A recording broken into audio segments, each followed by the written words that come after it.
Do you know what the scariest thing is about forgetting someone's name? It is not the few seconds of silence. It is not the forced smile when you try to avoid calling them by name. It is that, in their mind, you may have just been placed into a very painful category. This person does not see me as important enough to remember. And what is even worse is that you may not actually be careless. You may remember what they said, the look in their eyes when they smiled, the story they told, even the feeling of that conversation. But the name itself completely disappears. Your brain did not betray who they are. It only dropped the shortest label used to call them back. That moment is very familiar.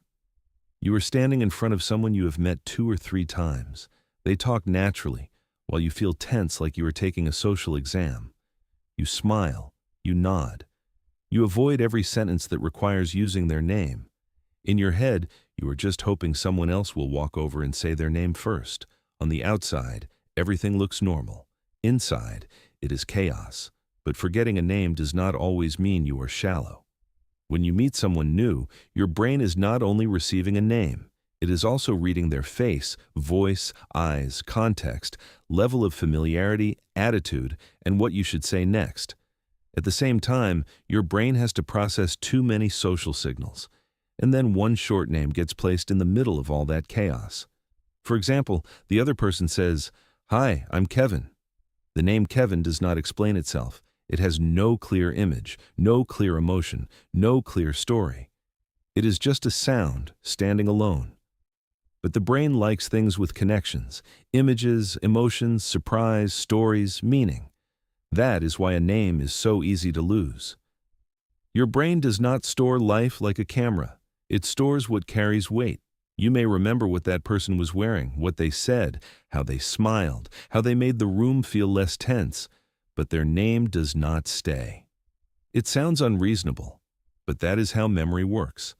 It does not keep everything equally. It keeps what it believes matters most in that moment. If you have ever forgotten someone's name and blamed yourself for it all day, comment 1. If you are realizing you are not as careless as you once thought, comment 2. A certain type of person forgets names especially easily, someone who is highly self-conscious in social situations. They are not arrogant. They are not cold. On the contrary, they are often too worried about how they are coming across. While the other person is introducing themselves, a series of questions is already echoing in their head. Am I making enough eye contact? Does my smile look forced? How should I respond? Am I being weird? And that inner monologue crushes the name they just heard. Your body is standing in front of them, but your mind has already run one step ahead to prepare what to say next. You are not absent because you do not care. You are absent because you are too busy controlling yourself. You do not forget because you are not paying attention. Maybe you forget because you are trying too hard to act normal. The more someone fears being judged, the easier it is for them to fall into this state. The more they want to behave well, the more tense their brain becomes. The more tense the brain is, the weaker its ability to hold on to a short name becomes. The strange thing is that afterward, you still remember many things about the other person. You remember what they do for work. You remember that they just moved. You remember that they talked about their younger sister. You remember that they shared a story that made you think. But when you need to call their name, your mind goes completely blank. This shows that you did not fail to notice them. You just failed to store the right label at the right moment. Some people forget names very quickly, but remember emotions very deeply. They remember who tried to smile while they were sad. They remember who stayed silent longer than usual. They remember a small sentence that everyone else thought no one noticed. Their memory does not follow labels. It follows context, feelings, and stories. But that does not mean forgetting someone's name does not hurt them. It does. It really does. When someone does not remember your name, especially after meeting a few times, the first feeling is often, I am not important enough. The logical mind may understand, but the emotions still feel dismissed. Because a name is not just a sound, it is a sign that you are being seen. Do so. So if you often forget names, understand it so you can feel less ashamed, but do not use it to avoid responsibility. A name remembered at the right moment can make someone feel respected. A name forgotten many times can make them feel like they are only a background character in your memory. If someone has ever forgotten your name and it hurt a little, comment 1.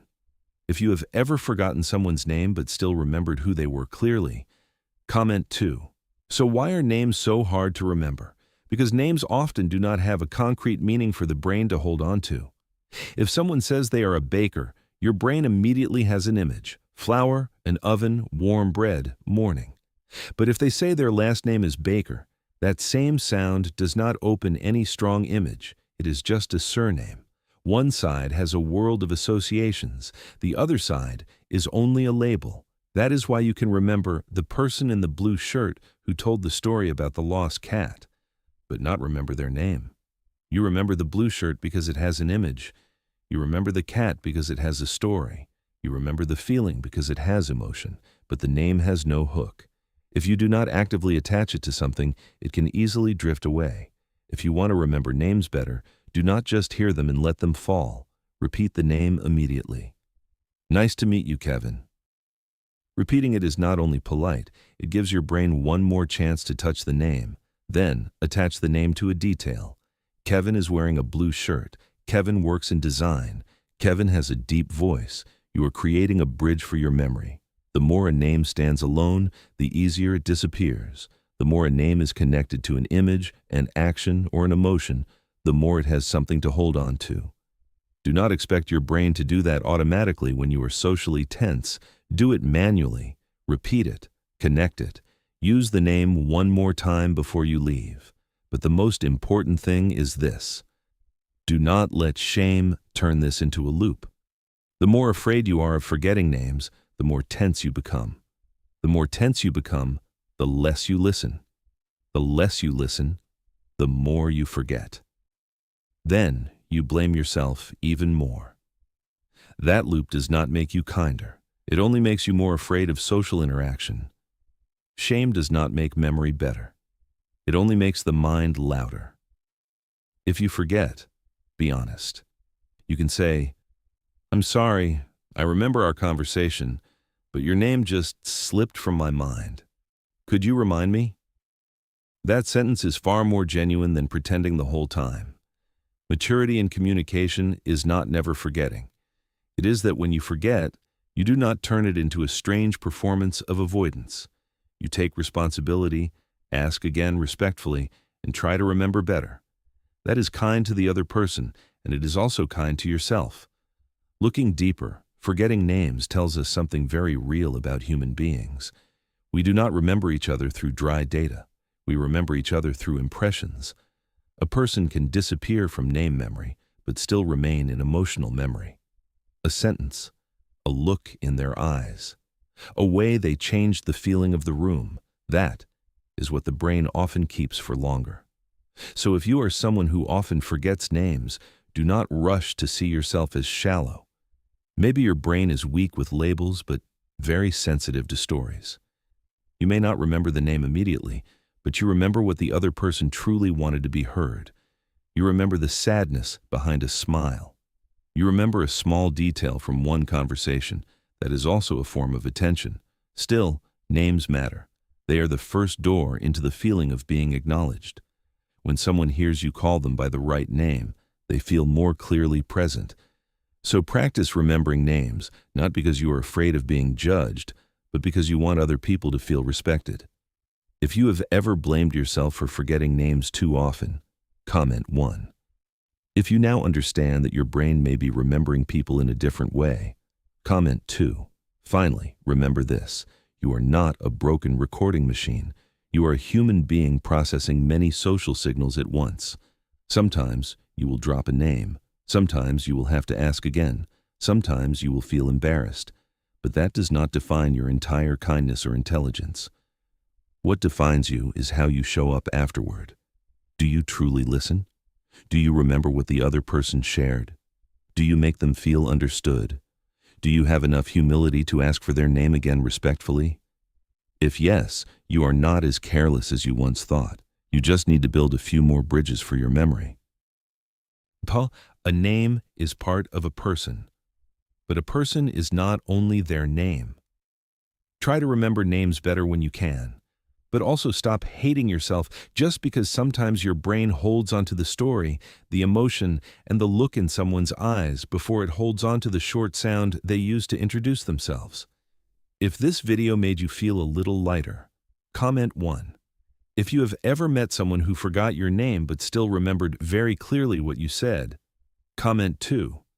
And if you want to keep understanding the small but very real things in human psychology, like subscribe and wait for the next video. Because sometimes the thing that makes you feel like something is wrong with you is actually just a very normal brain mechanism that no one has ever explained to you with enough kindness.